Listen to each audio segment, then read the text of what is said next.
Online ട്രേഡിംഗിന്റെ പേരിൽ 150 കോടിയിലേറെ രൂപയുടെ നിക്ഷേപ തട്ടിപ്പ് നടത്തിയ ബില്യൺ ബീസ് എന്ന സ്ഥാപനം നിക്ഷേപകരിൽ നിന്നും പണം സ്വീകരിച്ചത് വ്യക്തിഗത കടമെന്ന രേഖയിൽ ഒപ്പുവെപ്പിച്ച ശേഷമെന്ന് പരാതിക്കാർ.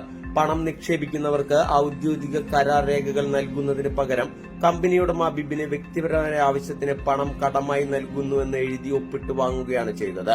ബിബിന്റെ പേരിൽ ചെക്ക് കൂടി നൽകുന്നതോടെ നിക്ഷേപകർ ഇത് വിശ്വസിച്ചു. തട്ടിപ്പ് നടത്തി മുങ്ങിയ നടവരമ്പ് കോലത്തുംപടി കിഴക്കേവളപ്പിൽ ബിബിൻ ബാബു, ഭാര്യ ജയ്ദ, സഹോദരങ്ങളായ സുബിൻ, ലിബിൻ എന്നിവരാണ് നിക്ഷേപ തുകകൾ സ്വീകരിച്ചിരുന്നത്. കമ്പനിയുടെ ഔദ്യോഗിക അക്കൌണ്ടിന് പകരം ഇവരുടെ വ്യക്തിഗത ബാങ്ക് അക്കൌണ്ടുകളിലേക്കാണ് തുകകൾ പോയത്.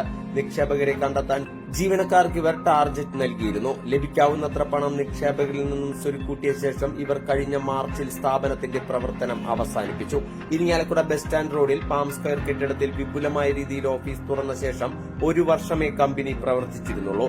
ഇതിനുള്ളിലാണ് 150 കോടിയിലധികം രൂപ തട്ടിക്കാനായത്. പൂട്ടുന്നതിന് തൊട്ടു മുൻപ് വരെ ഓഫീസിൽ 3 മാസത്തെ ട്രേഡിംഗ് പരിശീലന കോഴ്സും ഇവർ സംഘടിപ്പിച്ചിരുന്നു. 30,000 രൂപ വരെ ഫീസ് ഇനത്തിൽ വാങ്ങിയാണ് പരിശീലനം നൽകിയത്. ഇതിൽ പങ്കെടുക്കുന്നവരെ പിന്നീട് നിക്ഷേപകരാക്കി മാറ്റി. പരിശീലനം പൂർത്തിയാക്കിയവർക്കും സർട്ടിഫിക്കറ്റുകളും നൽകും. പരിശീലനം 2 മാസം പിന്നിടുമ്പോൾ ഇവരെ കൊണ്ട് ചെറിയ തുക ട്രേഡിംഗിൽ നിക്ഷേപിക്കും. ആദ്യത്തെ 2 മാസം ലാഭം ലഭിക്കുന്നതായി വിശ്വസിപ്പിക്കും. പിന്നീട് ഇവരിൽ നിന്നും വലിയ തുകകൾ വാങ്ങി ട്രേഡിംഗ് ചെയ്യാൻ പ്രോത്സാഹിപ്പിക്കും.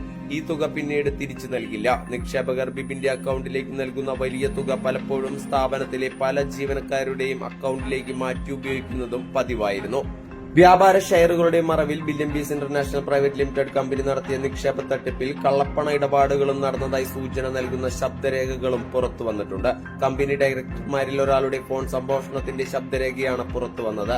ഇതര സംസ്ഥാനങ്ങളിൽ നിന്നെത്തുന്ന കള്ളപ്പണത്തിന്റെ സൂചനകളാണ് ശബ്ദരേഖയിലുള്ളത്. വ്യാപാര ഷെയറുകളുടെ മറവിൽ കോടികളുടെ നിക്ഷേപ തട്ടിപ്പ് നടത്തിയ പ്രതികൾക്കായി ലുക്കൌട്ട് സർക്കുലർ ഇറക്കിയിട്ടുണ്ട്. വൻതുകയുടെ തട്ടിപ്പ് കേസായതുകൊണ്ട് തന്നെ സംസ്ഥാന ക്രൈംബ്രാഞ്ചിന് കൈമാറുമെന്നും അറിയുന്നു.